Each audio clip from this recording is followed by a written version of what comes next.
The gyrocopter that flew through restricted airspace and landed on the Capitol Hill's west lawn 2 weeks ago was picked up by radar ahead of time. But officials say the radar couldn't distinguish the copter from a bird. This revelation came during a hearing today as lawmakers from a government oversight committee chastised law enforcement for not properly responding to or preventing the gyrocopter from landing. The hearing got testy at a number of points, including when Florida Congressman John Mica laid into D.C. Capitol Police Chief Kim Dine for employees in the Capitol not being properly notified of the incident. I'm stunned. This is how we get a warning, okay? This device still has not gone off to this instance. My office is right down the hall here. I overlook. My desk faces out so I could look at the Capitol lawn. I'm sitting there at 1:20 watching what's coming down. And I'm on the phone and I look and there's a police vehicle, not on the road, not on the path, but coming up the grass. There's another officer with his, a pretty powerful weapon. I've got pictures of it. We snapped some of the pictures of it. And I said to the staff, I don't know what's going on, but something's coming down. Well, nothing. We never heard a thing. So joining us now with more from Washington is Nancy Cordes. Nancy, it looks like lawmakers got a little bit of a lesson in how radar works and why they couldn't tell whether they were looking at a bird or a gyrocopter. Why not?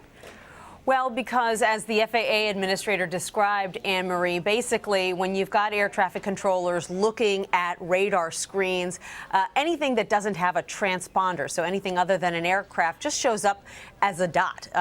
And that could be anything from this gyrocopter to flocks of birds to even a kite.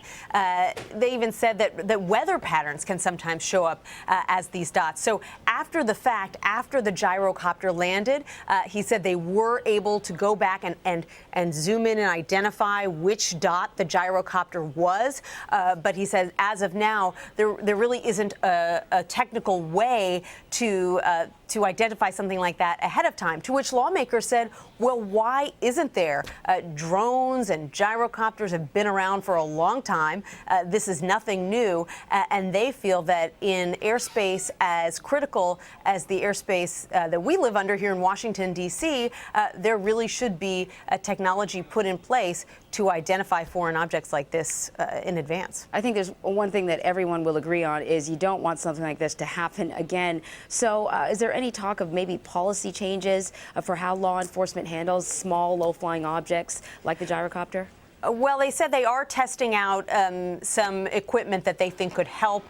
There's a balloon that could be launched that could kind of scan the skies. But a lot of what they say that they are now putting in place in the wake of this embarrassing gyrocopter incident, they couldn't talk about in an open hearing today. They keep saying, well, we're going to have to address that in closed session. We're going to have to address that after this hearing in a closed-door meeting. And that's because, obviously, they don't want to give away how they're going to be changing their law enforcement to prevent something like this from happening again. Essentially, they don't want the bad guys to get tipped off.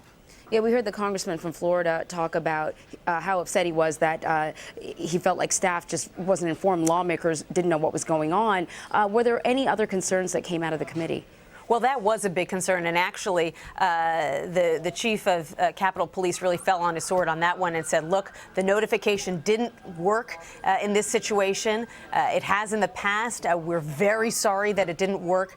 He didn't explain why exactly it didn't work this time and why lawmakers and their staffers weren't notified in the proper way, but he insisted that it's not going to happen again. There are also a lot of concerns about, you're looking on the screen at all these law enforcement leaders from different agencies, concerned about how well they coordinate with one another. That's always a question that comes up when there is an incident. And as you know, there have been questions even before this incident about security at the White House and the Secret Service and fence jumpers. So while there have been mostly today questions about this gyrocopter, there have also been questions about security on a broader scale around the Capitol. Yeah, certainly the Florida man who's responsible for all of this, Douglas Hughes, says that he spoke to law enforcement before he even did it, and everyone should have been aware of his plans, and it still went ahead. Nancy Cordes in Washington, thank you very much. You got it.